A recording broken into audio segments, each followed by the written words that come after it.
Bonjour ou bonsoir et bienvenue donc à Corvier, une localité située à 15 km de la ville de Lomé.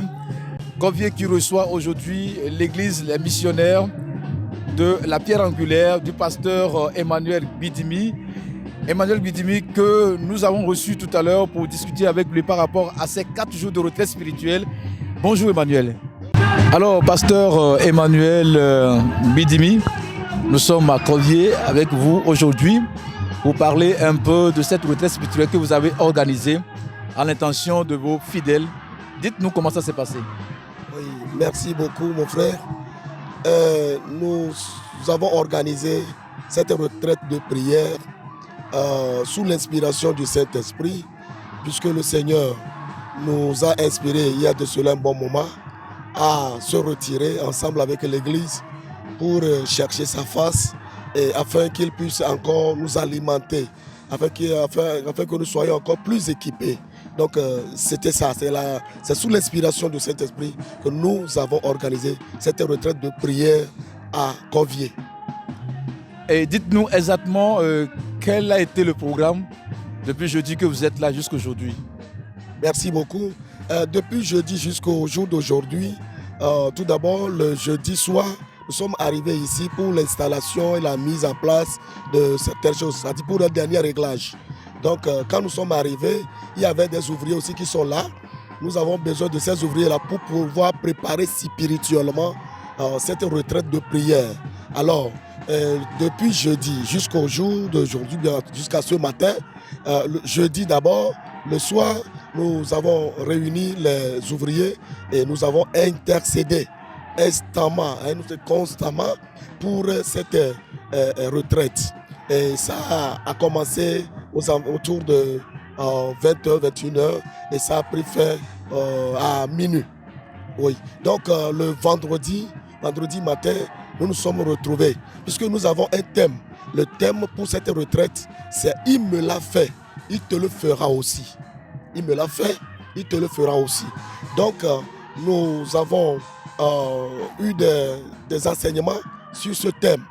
Et le matin, nous avons enseigné sur les pas nécessaires à marquer, des actions à mener pour pouvoir bénéficier de la touche, de l'assistance, du miracle de Dieu.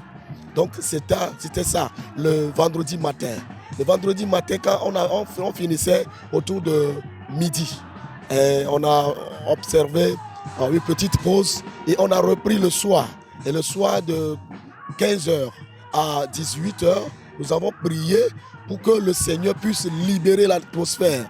Et nous avons aussi intercédé pour ceux qui vont arriver, c'est-à-dire les gens qui vont prendre des engins, qui vont arriver ici à pied, et tous ceux qui sont autour de nous. Nous avons prié aussi pour que cette retraite de prière,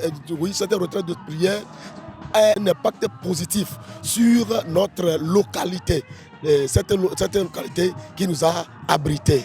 Voilà.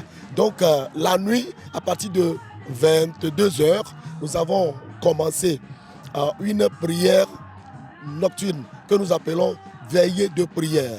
Et cette veillée de prière a pour thème « Fais-moi grâce ». Puisque nous avons dénommé cet endroit la vallée de la grâce. Là où la grâce coule en abondance.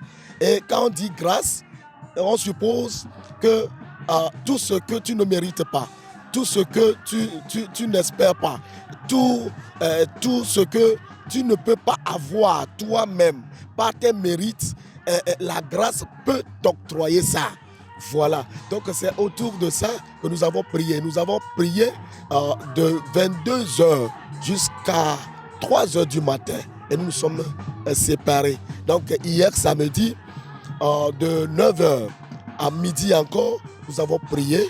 Et nous avons demandé au Seigneur de nous aider à observer ou bien à respecter ces principes.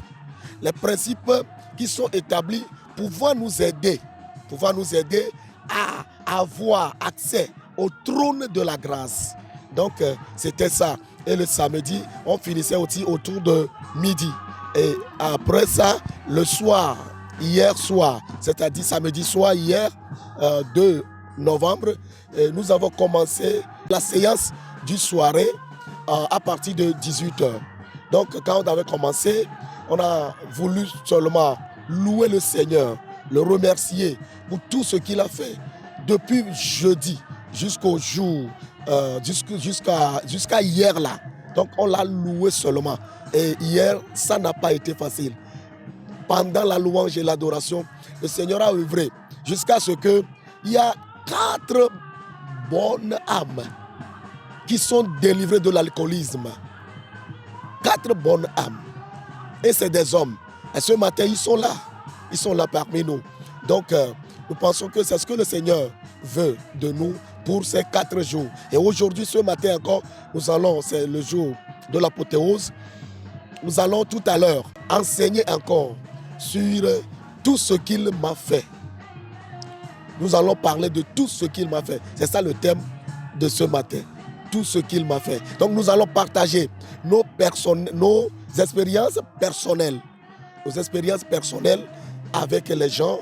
Et nous allons les atteindre ou bien les appuyer avec des versets bibliques pour que ceux qui sont là, les fidèles, croient et qu'ils sachent que quand on marche avec le Seigneur, quelles que soient les difficultés, quels que soient les problèmes, quels que soient les vents et marées, le Seigneur intervient toujours. Voilà. Donc c'est ce qui nous attend tout à l'heure. J'ai dû comprendre que l'objectif, c'est de faire délivrer les gens. Mais est-ce qu'il y a d'autres visions que votre Église vise à travers cette retraite spirituelle? Merci beaucoup, merci beaucoup. En réalité, on ne peut jamais vivre dans une société et puis être seulement spirituel. Nous devons permettre à ce que tout ce que nous expérimentons sur le plan spirituel ait une influence sur la société. Donc nous pensons que le Seigneur doit nous aider, ou bien, oui, il doit nous aider à avoir des moyens nécessaires pour pouvoir créer des choses, aider la population. Parce que ici, vous-même, vous voyez l'aspect de la localité. Il y a pénurie d'eau. C'est des gens qui n'ont pas accès à une eau potable. Donc nous sommes en train de penser à ça. Nous pensons à la scolarisation de ceux qui sont des déshérités, des enfants laissés pour compte, des gens qui n'arrivent pas à manger à leur faim. Nous sommes en train de réfléchir à ça. Et nous prions afin que le Seigneur puisse nous aider à vivre cela au jour le jour. Nous pensons que c'est une vision à long terme que nous allons vraiment poursuivre et atteindre par la grâce de Dieu. À part ceux qui ont été délivrés, est-ce que vous avez d'autres témoins? C'est-à-dire les 4 jours à la fin, il faudrait au moins qu'il y ait des témoignages à votre niveau. Oui. Pour ce que, puisque au début vous avez dit que il te l'a fait et il me le fera aussi. Voilà. Maintenant, vous avez changé de thème aujourd'hui. C'est pour avoir des témoignages. S'il y en a eu déjà. Oui, il y en a eu déjà. Il y a une femme qui souffre de l'asthme. Quand on l'a amenée, après la prière de jeudi et de vendredi, elle est guérie. Elle est parmi nous. C'est un témoignage vivant. Il y a aussi quelqu'un qui a été lié et il se sent lié par son papa défunt. On avait prié, il est libéré. En plus, les 4 âmes que le Seigneur a délivrées hier de l'alcoolisme. Donc, il y a vraiment de témoignages. Oui. Je voudrais poser aussi une question, peut-être que... Pourquoi vous avez choisi Covier? Vous auriez dû peut-être faire ça quelque part ou d'autres aussi? Effectivement. Vous savez, Covier, parce que tout d'abord, c'est mon village natal. Je suis de Covier. Et je connais très bien Covier. Je connais aussi la vie que nous menons à Covier. Je sais aussi qu'à Covier, il y a vraiment il y a vraiment une forteresse de méchanceté, une forteresse de pauvreté, de misère. Donc, nous avons choisi cette localité pour que le Seigneur puisse délivrer cette localité. Parce que vous savez, tout est centré sur Lomé, tout est centré sur Kara, tout est centré sur des grandes villes. Mais personne ne pense à notre ferme, à nos fermes, les coins reculés de la ville. Donc nous avons la seconde raison qui nous a poussé à choisir Corvier, c'est le fait qu'il n'y a pas ce genre de choses qui s'organisent dans cette localité, dans ce milieu. Merci. Eh bien, nous sommes presque à la fin de l'année et vous avez eu un thème de l'année quand même cette année dans votre église missionnaire, la Pierre Angulaire. Est-ce que jusqu'aujourd'hui, on peut faire un petit bilan? Est-ce que vous êtes sûr, vous avez la certitude d'avoir quand même atteint cet objectif-là que le Saint-Esprit vous avait révélé au début de l'année? Merci beaucoup. En toute sincérité, nous ne sommes pas encore satisfaits. Nous ne sommes pas encore satisfaits parce que nous avons un objectif de faire de toute personne une pierre vivante, utile et agréable pour le Seigneur Jésus-Christ. Oui, une pierre comme le roc sur lequel le Seigneur a bâti son église. Voilà. Donc notre vision, c'est d'aider tous les fidèles, tous les membres, à ne pas être seulement des chauffeurs de banc, à ne pas être seulement des danseurs, à ne pas être seulement des gens de folklore, non.